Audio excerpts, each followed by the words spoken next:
Thank you so much, Alex. And thank you all, everyone, for attending the conference today. It's been a wonderful day. I have really enjoyed hearing from the speakers locally and internationally, and it's just been an honor to be here today and hear from such an amazing group of humans. And it's just so inspiring. And I know I'm feeling just so excited to leave here today and continue on in this work in Chautauqua County. So it is my pleasure to introduce to you for the closing message today, Rachel Ludwig. And Rachel is a licensed clinical social worker for the Department of Mental Hygiene in Chautauqua County. I've been honored and lucky and so grateful to work alongside Rachel for over the last decade, over 3 federal SAMHSA grants with our department. And Rachel has presented numerous times in our community, but you may have recognized her from this conference specifically in her involvement in presenting some Fred Talks at our last 2 conferences. And she's also been on the planning committee. And we've asked her to wrap up this year's conference with one of her signature messages of hope and healing. So thank you all so much, and take it away, Rachel. Thank you so much. I couldn't have asked for a better person to introduce me. So thank you, Victoria. I also have to thank the Conference Planning Committee, and I know you've heard it several times today, but each of those shout outs is really well deserved for this committee. I also want to make a quick special shout out, a rock star shout out to Jessie Meehan for her amazing support with the PowerPoints and the media and her role with the committee as well. The planning committee has really been a great group who's been flexible and responsive for this conference, really ever since the week after the last conference. So the group is well connected and certainly earns that extra little clap from all of us. And I thank all of you for being here today. It's really an honor to be in such good company. The conference theme, The Art of Hope and Healing, highlights there are many ways to be expressive. There are alternate ways to communicate and to create, to share, to experience wellness. By exploring new treatment and healing approaches, that brings us closer to being that healthier community that we are striving to be. I've loved to see the theme of the arts that's flowed through this day, and I hope that you have seen something or heard something, felt something that touched your heart today. We can connect through arts, and we heal through connection. Healing through connection is a trauma-informed care tenet. I heard a presentation by the Hungarian-Canadian physician Gabor Maté in March, and if you're not familiar with Dr. Maté, I do strongly recommend you learning about his work. He's widely recognized for his perspectives on ADHD and addiction and trauma, and the connection between mind and body health. For the conference I was attending, Dr. Maté was asked to present on how to deal with compassion fatigue. He noted that this is a topic he'd been asked to address at a number of conferences, and that he struggled each time he was asked to present the concept. The overall message that Dr. Maté gave was that compassion fatigue is impossible. You can never actually care too much. But burnout is possible. Taking on others' pain is possible. The fatigue and burnout that we feel is actually a sign that we're not caring enough for ourselves. And some of the messages today certainly mirror that message from Dr. Maté. Being creative, being mindful, being part of a community are opportunities for self-care. One of the core messages in trauma-informed care is to ask what happened to you instead of what's wrong with you in our interactions. So, what happened to you?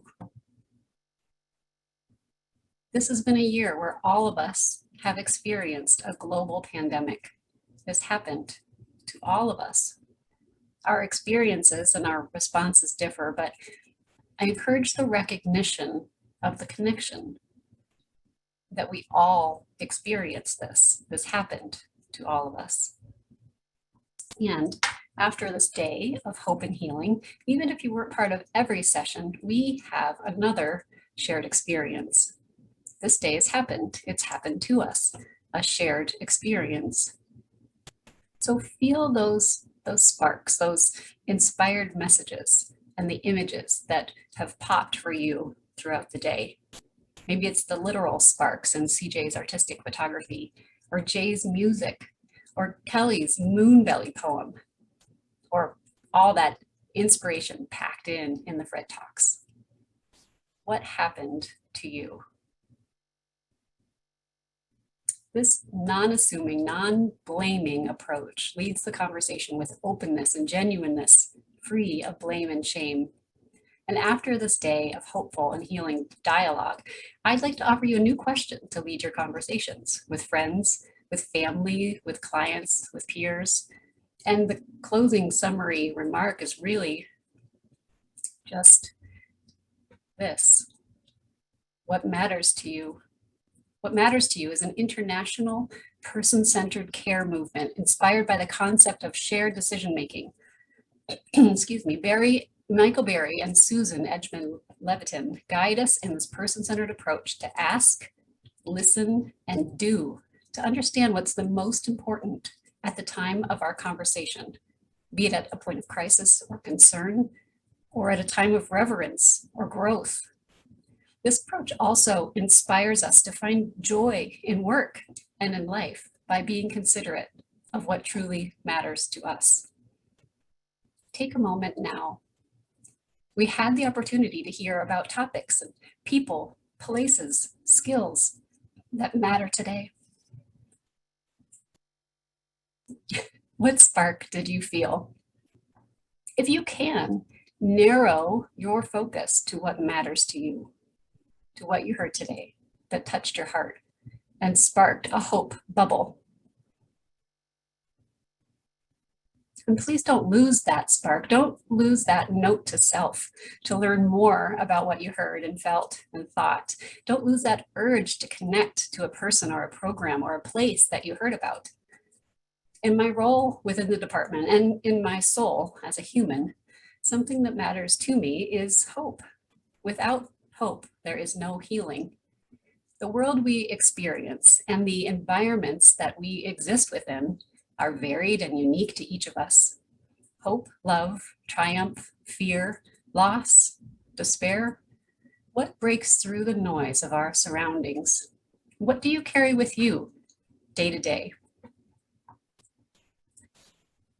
I don't know of any community that has a perfect service array, but I'm so proud of all that we have to offer in Chautauqua County. And just a note here, if we are told that there are no services in our county, that is the opposite of hope. It's not a true message, as you know, and you clearly heard that from the second keynote panel. And if you are someone who needs help and services, it's a damaging and potentially even deadly message. I do encourage advocacy for services, and as each of the opening leaders' remarks noted, as a system, we can all work together to continue to develop and improve services for behavioral health in our county. And my plea for the public, and especially for advocacy, is for it to be driven with an informed start. Let's all continue to share what is available, and please take the time to learn about the services we have in Chautauqua County. And as you do so, please advise us on how best we can share the services that exist and let us know what we can do to help. I leave you today with this challenge.